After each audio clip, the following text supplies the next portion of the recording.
First of all my self doctor Dipankar, और मैं मेरठ से हूँ। मेरठ का एक बहुत छोटा सा गांव है, शायद गूगल मैप पे सर्च करोगे नहीं मिलेगा। ठीक है, मेरे गांव का नाम टूटरी है। तो ऑलमोस्ट मेरी जर्नी बहुत एक टफ जर्नी थी। शायद आपकी जर्नी, अगर आप बैठे हो इस सेटअप पे, तो मैं मानता हूँ आपकी जर्नी काफी अच्छी है। ठीक है, तो मुझे तो रोज ट्रैवल करना पड़ता था। सुबह 6 बजे निकलता था घर से, 8 बजे कोचिंग पहुंचता था, और सर का 8 बजे वाला लेक्चर अटेंड करना होता। सुबह सुबह सर आते थे, तो हम सर वेट करते रहते थे कोचिंग खुलने का, क्योंकि सर के जो जितने भी अटेंडेंट बोल लो, या फिर जो वर्कर्स थे, या फिर स्टाफ मेंबर थे, तो वो एक सुबह सुबह अपना कोचिंग सेंटर खोलते थे, तो हम उसमें क्लास अटेंड किया करते थे। तो सुबह के टाइम सर की एनर्जी देखने वाली होती, जबरदस्त एनर्जी। एक हाथ में माइक, और इवन एक फनी बात बता रहा हूँ, सर बोर्ड के सामने हुआ करते थे, और बोर्ड से ऊपर से जो ना एक जब लाइट पड़ती थी, तो सर के जो बोलते बोलते कई बार जो ना देखते थे, एक मतलब जोश कि वो वेपर्स से निकलती रहती थी। और फिर वही टाइम होता था कि कई बार सर में शाम को बुलाया करते थे कि बच्चों आज शाम को जो ना एक्स्ट्रा टाइम में स्टडी करते हैं, तो 5:30 या 5 बजे के आसपास जाया करते थे। तो सर फिर खड़ा हुआ करते थे, कम से कम 5 से 6 क्लास करने के बाद, लेकिन तब भी एनर्जी उतनी रहती थी। तो देखने से लगता था कि एक सर का डेडिकेशन कितना, और एनर्जी लेवल देखते ही बनता था सर का। आज भी सर थोड़े से पहले से ओल्ड ग्रो हो गए हैं, लेकिन सर का आज भी एक लिविंग स्टाइल और एनर्जी आज भी सर की सेम है। तो हम कोचिंग करा करते थे, पर कोचिंग के लिए एक चीज थी मेरे अंदर पर्सनली, मेरे पास कुछ ज्यादा एक फैसिलिटी नहीं थी। सिर्फ एक बाइक दिलाई थी घर वालों ने, वो भी बहुत लड़ने के बाद, और उस टाइम पे बजाज सिटी 100 आया करती थी 20-25,000 की। बाकी कोचिंग में बता रहा हूँ, सर को मुझे पता नहीं मैंने पूरे पैसे दिए भी हैं नहीं दिए हैं, लेकिन हाँ दिए हैं।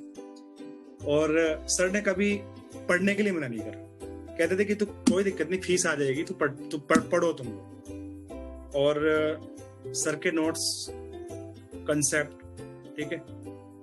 सर की एक बात मुझे आज भी याद है। सर एक बात बोलते थे कि मैं तुम्हें नोट्स लिखने होते हैं, तुम्हें नोट्स भी प्रोवाइड कराता हूँ, तुम लोगों को क्वेश्चन बैंक भी प्रोवाइड कराता हूँ, और बोर्ड पे लिखता भी हूँ, और पूछने का मौका भी देता हूँ।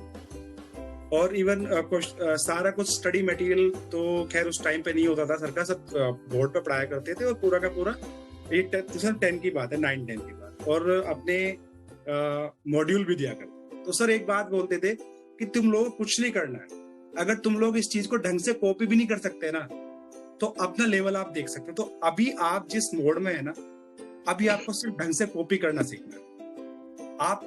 आपको एक अच्छा चीटर बनना है, ठीक है, कि सर ने जो सिखाया कॉपी कर लिया, बस वो कॉपी ही आपको करना है, इससे ज्यादा आपको कुछ नहीं करना। तो फर्स्ट ऑफ ऑल अपने आप को ऐसा परफेक्ट बना लो कि उस कंसेप्ट को जो सर पढ़ा रहे हैं, या फिर फिजिक्स के जो भी क्वेश्चंस करा रहे हैं, उनको ढंग से कॉपी करना स्टार्ट करो। नंबर 2, एक कोचिंग के अंदर एक रेगुलरिटी रखो पूरा, ठीक है। एक रेगुलरिटी, एक रेगुलर बेसिस पे आना और ज्वाइन करना क्लासेस, ये आपका एक प्राइम टारगेट होना चाहिए। Number 3, test. जितने भी टेस्ट होते हैं, जो अभी के स्टार्टिंग के जो टेस्ट होते हैं, यूनिट टेस्ट होते हैं, छोटे मोटे जो टेस्ट होते हैं, एक टाइप से जो ना आपका एक छोटे आप टारगेट अचीव करते जा रहे हैं। इनका कंपाउंड इफेक्ट बाद में दिखाई देगा जब आप फुल टेस्ट करोगे, या फिर जिस दिन एग्जाम में बैठोगे। तो टेस्ट एक भी मिस नहीं करना, ठीक है।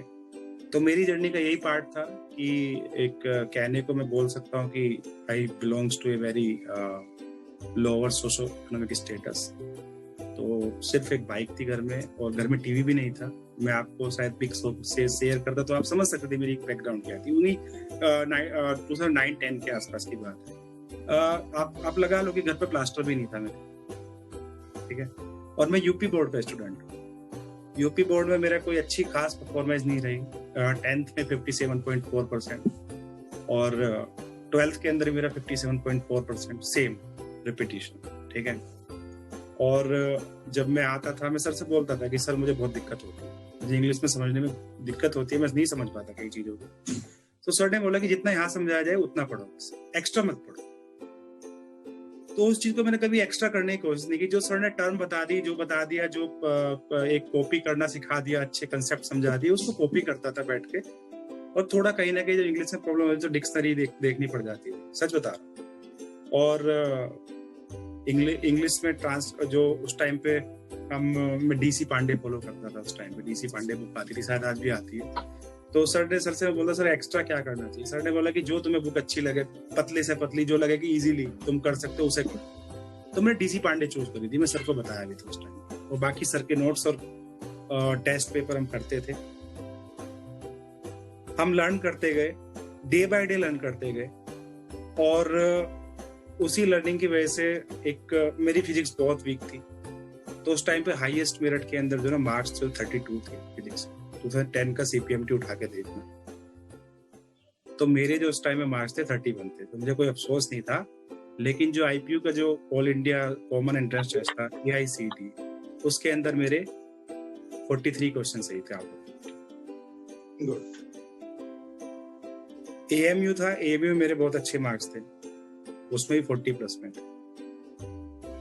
तो आज जो सीख रहे हो ना, जो आज सिंगल डे आप कुछ भी सीख रहे हो, कोई एक क्वेश्चन भी सीख रहे हो, एक टॉपिक भी सीख रहे हो, आफ्टर 365 डे और 300 डेज आप एक बहुत बेटर परफॉर्म करो।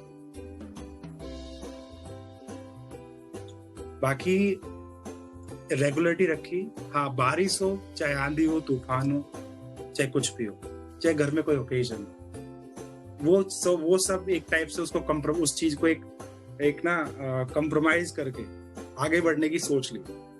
मैं सोचता था कि मैं जिस बैकग्राउंड से बिलोंग करता हूँ ना, शायद उसमें ऐसा नहीं कि मैं कुछ छोटी मोटी जॉब भी कर लूंगा या कुछ भी कर लूंगा तो मेरी फैमिली ग्रो कर देगी, या फिर मुझे कुछ अच्छा करना पड़े, मैं बहुत अच्छा कर लूंगा। क्योंकि मैं अपने आप को देखता था। मैं आपको एक छोटा सा इंसिडेंट बता रहा हूँ। मैं एक बाईपास पे जो ना पेट्रोल भरवाने गया था बाइक के अंदर।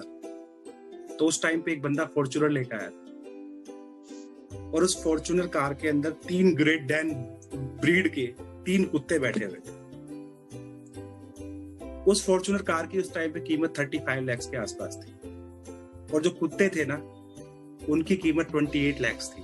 मैंने सर्च किया था, देखे ग्रेट डैन, मुझे पता था ग्रेट डैन मेरठ में बहुत एक फेमस कुत्ता होता था और हर जगह वर्ल्ड वाइड परफॉर्मेंस करके आता था। उसी ब्रीड के 3 कुत्ते उसके पास थे। तो मैं सोच रहा, जो बंदा 48 लाख के आस 35 लाख के आसपास की कार और प्लस 28 लाख के कुत्ते लेके जा रहा है, मैं सोच रहा यार कुत्ते के लिए तो कुछ भी ऑल्टो कुछ भी ले सकता था, किसी और कार में ले सकता, एंडेवर ही क्यों या फॉर्च्यूनर ही क्यों। तो क्लिक कर गई कि शायद इन्होंने कुछ अचीव करा है, एक स्टेटस अचीव करा है, जो आज एक अपने एक फ्रीडम वाली लाइफ जी रहे हैं, एक फाइनेंशियली फ्रीडम वाली लाइफ, कुछ अचीव करने के बाद, स्ट्रगल करने के बाद।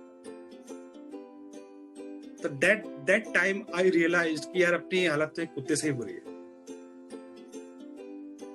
एक थोड़ा सा अपने आप से कमिटमेंट करा, उससे कमिटमेंट करने के बाद फिर रुके नहीं। तो सबसे पहली बात है, आपको खुद से कमिटमेंट करना पड़ेगा। बच्चों नोट करते रहो ये पॉइंट, बहुत काम की बात बोली कि commitment should be there. Commitment से पहले एक बात आती है। आप लोग यहाँ बैठे हो, आपके हो सकता है आपके फैमिली मेंबर्स, आपके माता पिता का एक सपना हो, ड्रीम कि हमारा बच्चा डॉक्टर बने या इंजीनियर बने। हो सकता है आपका खुद का ड्रीम हो कि आप डॉक्टर बनो, इंजीनियर बनो। हो सकता है कुछ लोगों की इंजीनियरिंग में जाना है, लेकिन उन्हें पैसे से कोई मतलब नहीं, उन्हें एक बहुत अच्छा एक लीजेंडरी वर्क करना है। ठीक है, आप हो सकता है उस लीजेंडरी वर्क के लिए जा रहे हो। डॉक्टर हो सकता है एक अपनी पर्सनल ग्रोथ के लिए डॉक्टर बनना चाह रहे हो सकता है कोई दूसरा अपनी कम्युनिटी को सर्व करने के लिए जा रहा हो। तो किसी के पर्पस डिफरेंट हो सकते हैं, ड्रीम डिफरेंस हो सकते हैं, लेकिन जो प्लेटफॉर्म है ना, प्लेटफॉर्म है उस चीज को अचीव करने का, वो एक सिंगल वे है। एक 1 ईयर स्टडी पार्ट, देन उसमें आप एंट्री करोगे। तो सबसे पहले अपना ना ड्रीम सेट करो। आपका ड्रीम क्या है? आप अपने लिए कर रहे हो, मदर फादर के लिए कर रहे हो, या किसी के लिए भी कर रहे हो, तो अपना एक ड्रीम सेट करो। ठीक है, देन फिर अपने आप से कमिटमेंट करो कि क्या जितना मैं आज दे रहा हूं मेरा वो 100% है क्या। अगर 100% नहीं है तो उस चीज को करेक्शन में लाओ, करेक्ट करो। मैंने अभी एक रिसेंट में एक बुक पढ़ी थी, उस बुक का छोटा सा पार्ट बता रहा हूँ। बहुत ही फेमस एक राइटर हैं, ठीक है, जेम्स क्लियर नाम है उनका, सर्च भी कर सकते हो, एक्स्ट्रा टाइम तो पढ़ सकते हो। उन्होंने कुछ एक माइक्रो हैबिट्स के बारे में बता रखा है, एटॉमिक हैबिट्स, ठीक है। तो एटॉमिक हैबिट्स के बारे में उन्होंने बता रखा है कि अगर हम डे बाय डे अपने अंदर 1% चेंज कर सकते हैं तो इन नेक्स्ट 365 डेज हम 37 टाइम्स बेटर हो सकते हैं और हमारी परफॉर्मेंस 3700 टाइम्स 100% तक इंक्रीमेंट हो सकता है। सिंपल लॉजिक है, 1.01 into 10 to the power 365 calculate करोगे 36.5 के आसपास आएगा।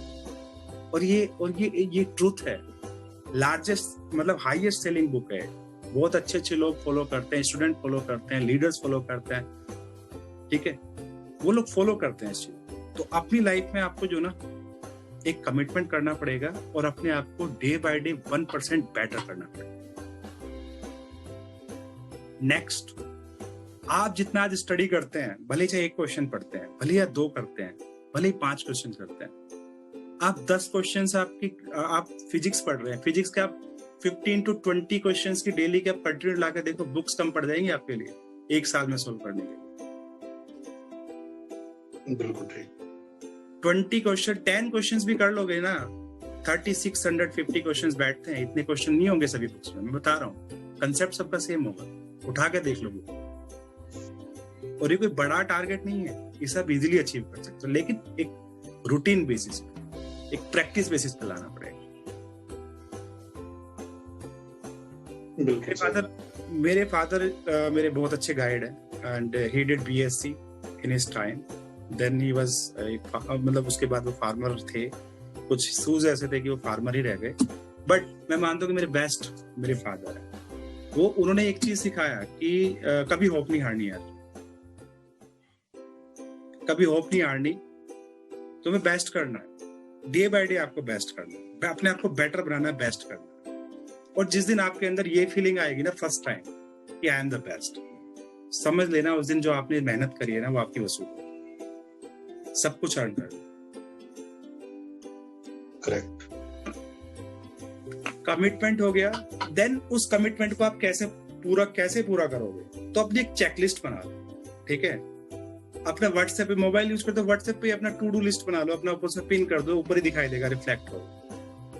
उस टू डू लिस्ट में आप अपना डालो कि आपको कितना आज का क्या परफॉर्मेंस थी मेरी और नेक्स्ट डे क्या करना। कोई भी दिन की स्टार्टिंग कर रहे हो तो स्टार्टिंग में उठते ही जो ना 15 मिनट के लिए, 15 या 20 मिनट के लिए लेट जाओ, बैठ जाओ, खड़े रहो, जैसे मन करे आपको करो, आंख बंद करके एक डीप ब्रेथ लेकर के जस्ट एक रिहर्सल करो कि आज का दिन मेरा कैसा जाने वाला है, मुझे क्या अचीव करना है इस दिन में। और रात को जब सो ना तो जो आपने चेकलिस्ट में तय करा था ना उसमें देखो कि क्या क्या मेरा हो गया, कितना मैं पीछे चल रहा हूँ। उस आज के काम को कल पे नहीं टालना, कल का जो काम है उसमें एड ऑन करके उसको टास्क को कंप्लीट करना, तब आपकी एफिशिएंसी सुधरेगी, तब आप एफिकेशियस हो सकते हो। 10 साल हो गए मुझे इस प्रोफेशन में, आज भी मैं लर्निंग मोड में रहता हूँ। कभी मुझे ये फील नहीं हुआ कि यार मेरा एमबीबीएस हो गई, एमडी हो गया, एसआरसी हो गई, अब कुछ दिन बाद में कंसल्टेंट बन जाऊंगा तो कि मुझे कुछ नहीं करना। अभी भी मैं जितने भी जर्नल्स हैं, आर्टिकल्स हैं, उनको देखता रहता हूँ, पढ़ता रहता हूँ, अभी भी लर्निंग मोड में। Every single minute I am in learning. Schedule के बारे में बताता हूँ अपना, मेरा पिछले लास्ट 3 ईयर से मेरा स्केड्यूल जो होता है, सुबह 8 बजे उठता हूँ, रात को 3 बजे सोता हूँ, 5 to 6 आवर्स, ये ट्रूथ है। मैं कभी 6 घंटे ज्यादा की नींद पसंद नहीं करता, और मैं तब तक नहीं करूंगा तब तक जितने मेरे ड्रीम्स है ना या गोल्स हैं उनको अचीव नहीं करूंगा, और इसके लिए भी मुझे 5 साल लगे। तो अपने आप से मैंने खुद से 5 साल का कमिटमेंट कर लिया। उनमें से 365 डेज प्लस 20 जा चुके हैं। इतना भी कैलकुलेशन मेरे माइंड में चलती है। तो आपको कैलकुलेशंस करनी पड़ेंगी, एक माइक्रो हैबिट्स को सुधारना पड़ेगा, और किसी चीज को तब तक प्रैक्टिस करना है जब तक वो चीज आपके स्पाइनल लेवल पे ना आ जाए, रिफ्लेक्स ना बन जाए। आपको कहने की जरूरत ना पड़े, आपको आपके टीचर को कहने की जरूरत ना पड़ेगी यार तुम अच्छा परफॉर्म नहीं कर रहे हो, तुम करो कुछ अच्छा करो, बेटर करो। नहीं, आपको पता है एक टीचर है ना, एक टीचर एक रियल फार्मर है। पता है, आप आते हैं, आप में से कुछ लोग हो सकता है, मैं बुरा मत मानना, कुछ वीक हो सकते हैं, कुछ स्ट्रॉन्ग हो सकते हैं, कुछ हेल्दी हो सकते हैं, अच्छे पढ़ने के मामले में। लेकिन एक चीज देख लो, फार्मर जब भी स्टार्ट करता है अपनी खेती को, तो वो खेत को तैयार करता है, सीड डालता है, सभी को इक्वल पानी देता है, इक्वल खाद देता है, कुछ पेड़ होता है मर जाते हैं उनमें से, या फिर जो वीक होते हैं उनको और फोकस करते हैं कि नहीं यार ये एरिया थोड़ा सा वीक है, इसमें थोड़ा सा और मेहनत करनी पड़ेगी, ठीक है, वीड्स निकालने पड़ेंगे, उसको फर्टिलाइजर देना पड़ेगा, कुछ भी देना पड़ेगा, उसे स्ट्रॉन्ग करने की कोशिश करेगा, ठीक है। तो जो फार्मर है ना, फार्मर का पेशेंस लेवल इतना खतरनाक है कि 6 महीने उस क्रॉप का वेट करता है कि अब मेरी क्रॉप अच्छी होगी, देन मेरे पास पूरी साल भर खाने के लिए होगा। तो टीचर है ना, एक टीचर आपको इक्वल फर्टिलाइजर दे रहे हैं, इक्वल वाटर दे रहे हैं, इक्वली ट्रीट कर रहे हैं, और वो होप करके बैठे हैं, सर होप करके बैठे हैं कि शायद इस बार के बच्चे मेरे बहुत अच्छा परफॉर्म करेंगे और मुझे बहुत कुछ इस बार में गेन कर लूं, ठीक है। सर का अर्न कर रहे हैं आप लोगों से, लेकिन इतना ध्यान रखना, एक जो लगाव है ना, या फिर जो इतना डेडिकेशन है, कमिटमेंट है, सर के कमिटमेंट लेवल में कहीं कमी दिखाई नहीं देगी। जो भी दिखाई देगी आपके कमिटमेंट लेवल में कमी दिखाई देगी। आज का टाइम देख लो, पूरा का पूरा वर्ल्ड जो है दो फैसिलिटी के ऊपर टिक गया है, एक आपका मेडिकल फील्ड और दूसरा इंजीनियरिंग। सारा का सारा आप यहाँ बैठे हो, बात कर रहे हो, ये सब इंजीनियरिंग का मिरेकुलस परफॉर्मेंस। आईटी सेक्टर आज आपके पास, इवन इस साल के लिए मैं आपको बता दूं, इस साल तो आपके पास बहुत अच्छी ब्लेसिंग्स वाला टाइम है, ठीक है, कोरोना चल रहा है नो डाउट, लेकिन सोचो अगर आप कोचिंग आते 2 घंटे आप वेस्ट करते, आने में 2 घंटे जाने का वेस्ट करते, थक जाते, आज आपको क्या करना पड़ रहा है, विद इन सेकंड आप कनेक्ट हो रहे हो घर से। तो आपको इस चीज का जो ना, इस टाइम का आपको एक प्रॉपर यूज करना, यूटिलाइज करना, आपकी परफॉर्मेंस आप उसको बढ़ा सकते हैं क्योंकि आप टाइम सेव कर रहे हैं। बिल्कुल सही बात। और रही बात टीचर की, तो देखो अमित अग्रवाल सर को पर्सनली आप मेरा फेसबुक, सर के फेसबुक पे जाके देखना है, या फिर कभी भी जब टाइम मिले, मेरी सर से एक ऐसी इंटरेक्शन चलता रहता है। आज भी सर की वही बातें होती है, मेरी भी वही बातें होती। मैं जो मुझे कभी मैं स्टूडेंट था, लेकिन आज मुझे बहुत प्राउड सा फील होता है कि मेरे एक टीचर जो आज भी मेरे से एक रेस्पेक्ट पे बहुत बड़े हैं, वो आज मुझे रेस्पेक्ट दे रहे हैं, तो एक प्राउड सा फील होता है। तो ये एक जो ना, जो सर की जो मेहनत है ना, एक शायद उसका रिजल्ट है, और एक ये कि जो हमने सर के साथ जो एक साथ खड़े होकर जो काम करा है ना, ये उसके बदले में एक रेस्पेक्ट है, ठीक है। तो अपने आप को एक लर्निंग मोड में रखना है हमेशा, और कभी हार नहीं माननी।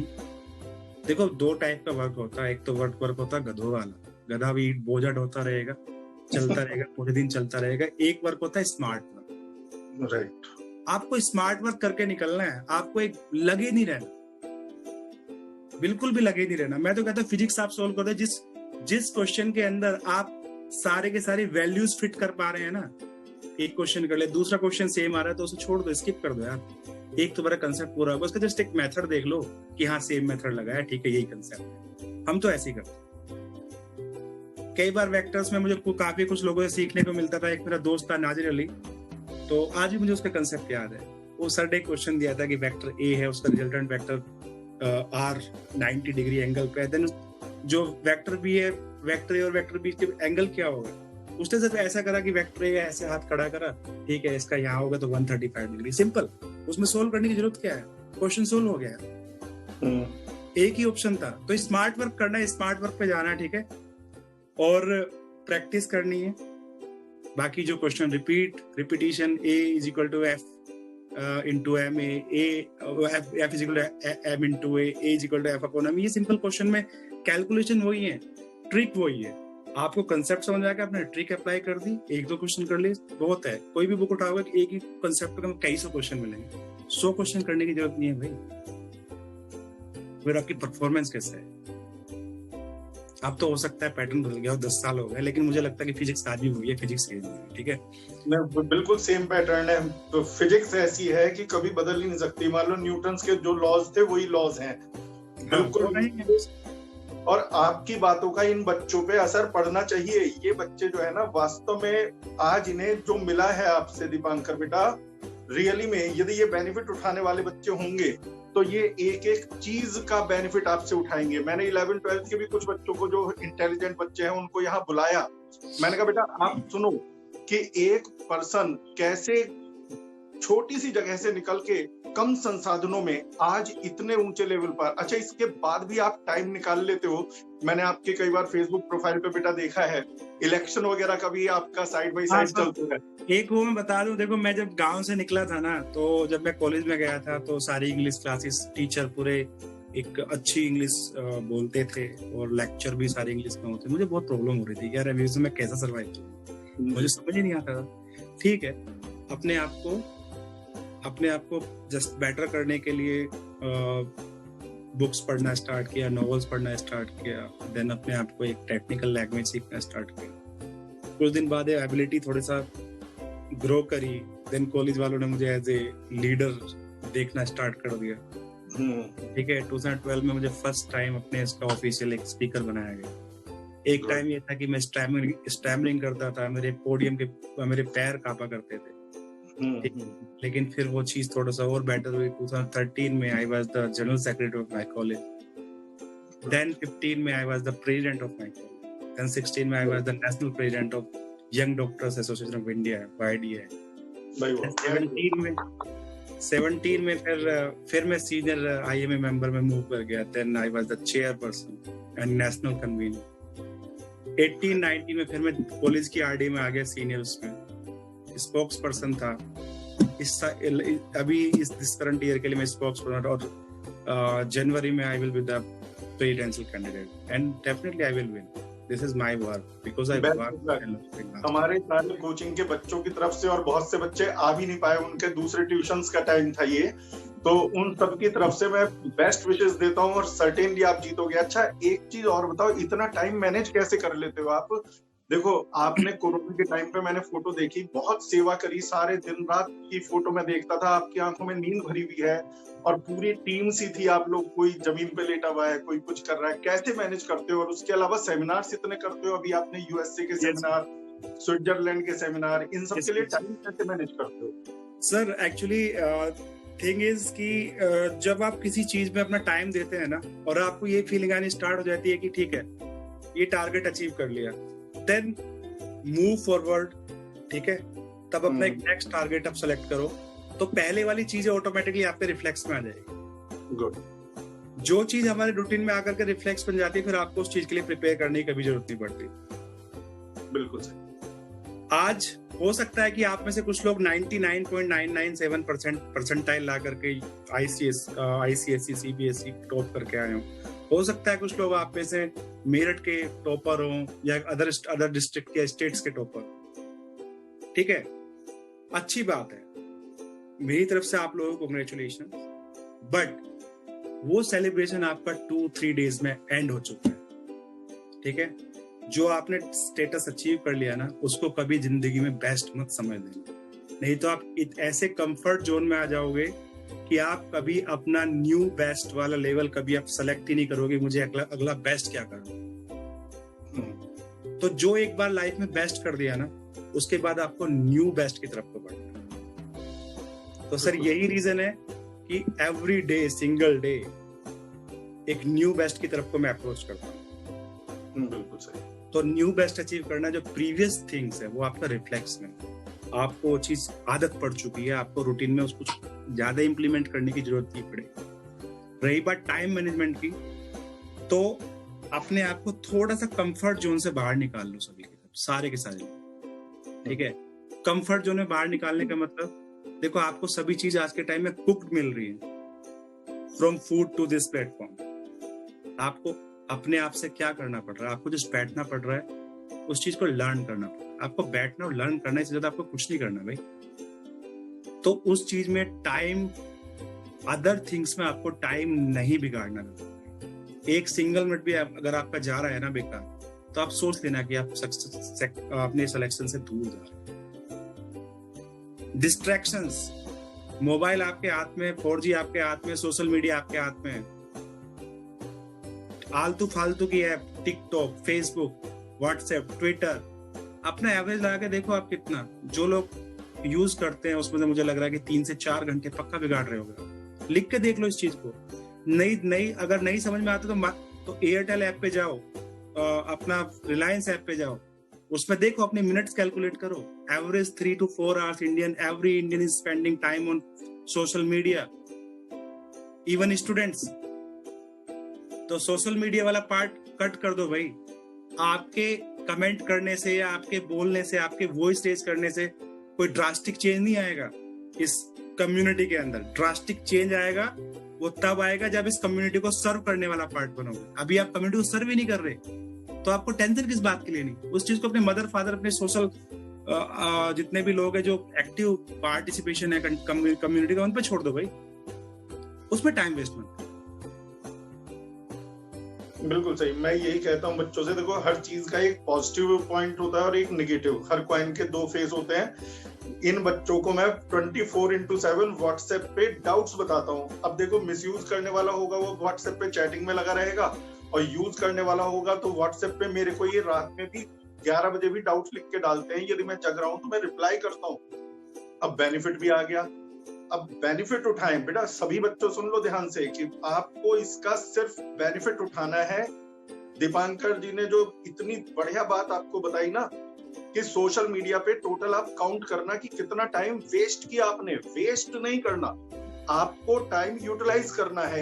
एक एक पॉइंट इतनी दमदार उठा रहे हो दीपांकर बेटा कि इन बच्चों की लाइफ चेंज हो जाएगी। ये लाइफ चेंजिंग वर्ड्स है, और उम्मीद करता हूँ कि इनमें से कई बच्चे ऐसे होंगे जो आज के बाद अपना पढ़ने का तरीका ही बदल देंगे। बिल्कुल आपके बताए तरीके के हिसाब से चलेंगे। एक बात और सर, अभी हमारी जो मीटिंग्स होती हैं, नेशनल इंटरनेशनल मीटिंग, तो हम कोई भी मीटिंग शुरू करने से पहले 10 मिनट के लिए हम एक डिस्कस करते हैं कि जूम एटिकेट्स। ठीक है, तो आप लोगों के अंदर बच्चों बात बता रहा हूँ कुछ जूम एटिकेट्स की, वो सीख लो हमेशा। ठीक है, एक तो ये कि अपने को, जैसे मैंने देखो ये मैंने पीछे बैकग्राउंड में कॉर्नर चूज कर रखा है। ठीक है, कॉर्नर चूज करने का रीजन है, तो मेरे उसमें सोफा ही पड़ा, सब कुछ है। कॉर्नर चूज करने का रीजन है कि एक तो आपके पीछे से कोई निकलेगा नहीं। ठीक है, अगर कोई भी निकलता है तो आप डिस्ट्रैक्शन में जाते हो, आप डिस्ट्रैक्ट हो। ठीक, नंबर 1 इस डिस्ट्रैक्शन को अवॉइड करना है तो अपना एक फिक्स जगह चूज कर लो। हमेशा मोबाइल फिक्स रखो।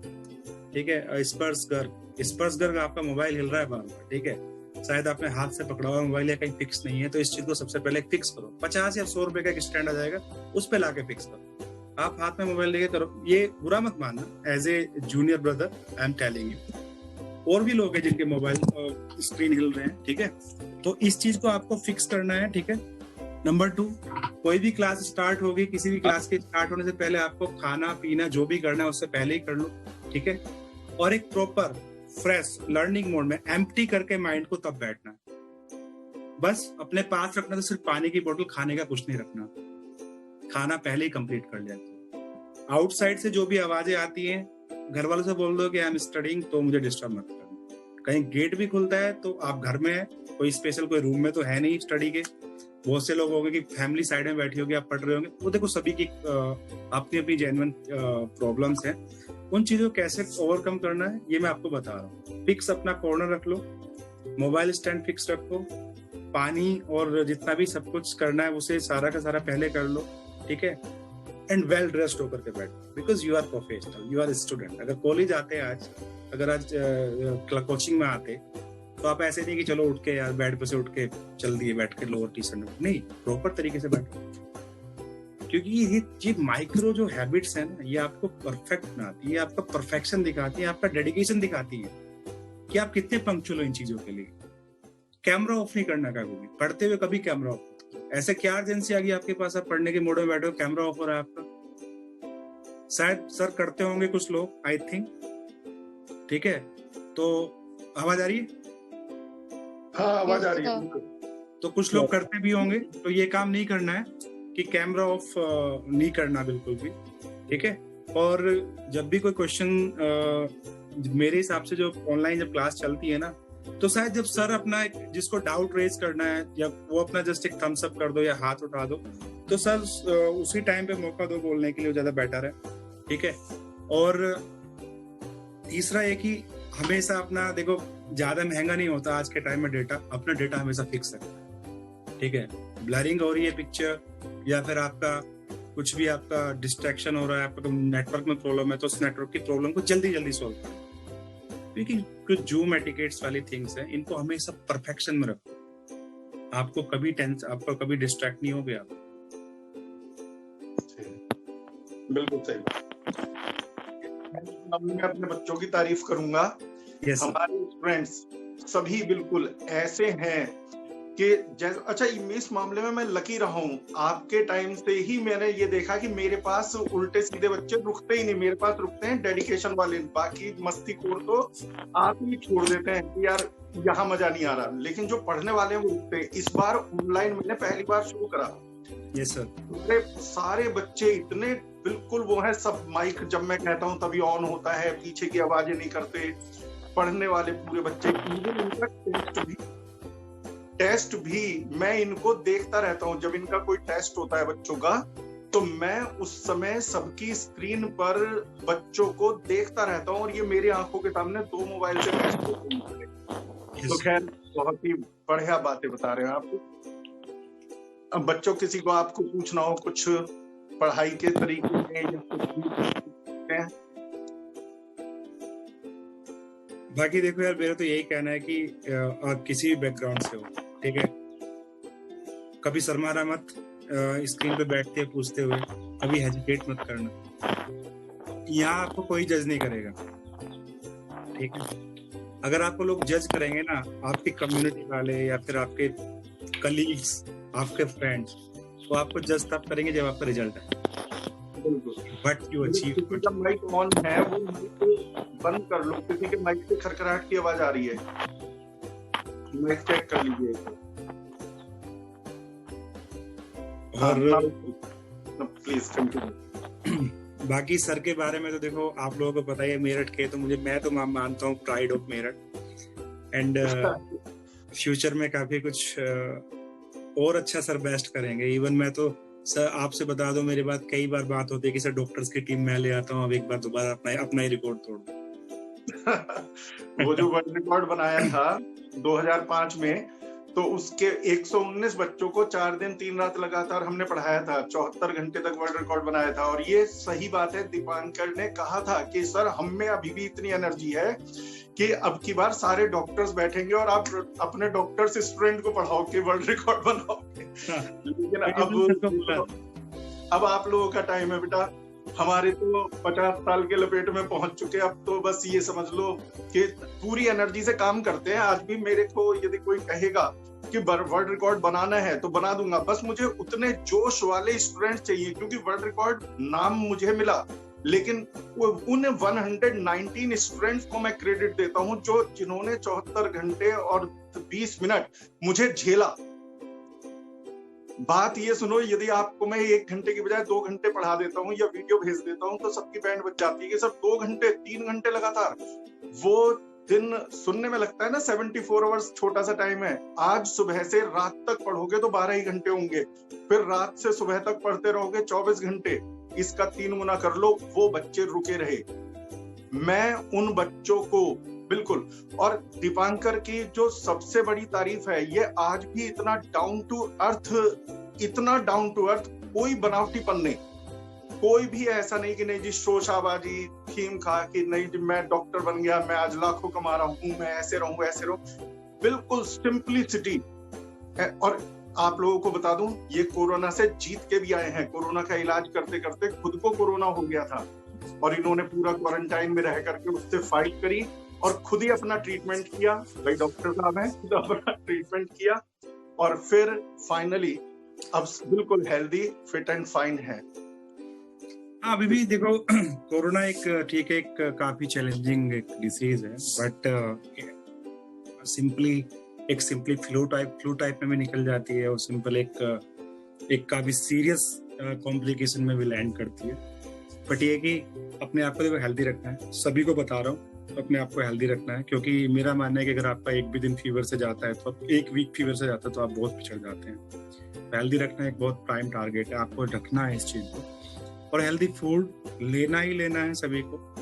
और जितने भी लोग, काफी लोगों में किसी को एस्थमा, किसी को हेडेक, किसी को कुछ भी होता होगा, है ना, कोई ना कोई इलनेस हर किसी के अंदर होती है। Health is the state of wellbeing, mental, physical, social, sexual wellbeing, but not merely absence of disease. यानी कि किसी के भी बॉडी के अंदर ऐसा नहीं कि कोई डिसीज ना हो, हर किसी के अंदर कोई ना कोई डिसीज होती है, ठीक है।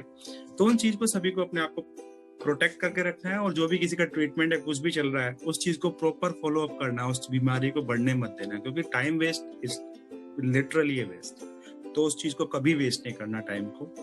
और बाकी यही है कि वो ऑलमोस्ट 3 मंथ्स चले गए, शायद अगले साल अगर एग्जाम होता तो वो टाइम होगा, तो ऑलमोस्ट आपके पास 9 मंथ्स, ऑलमोस्ट 270 डेज, 250 डेज मान सकते। तो इन 250 डेज में आप कितना बेस्ट कर सकते हैं, डिपेंड्स ऑन यू, ठीक है। अगर आपको लग रहा है कि आप फॉल कर रहे हैं तो राइज अगेन, लग रहा है फॉल कर, rise again, rise again, rise again, जब तक कि आप उस स्टेटस को अचीव ना करें।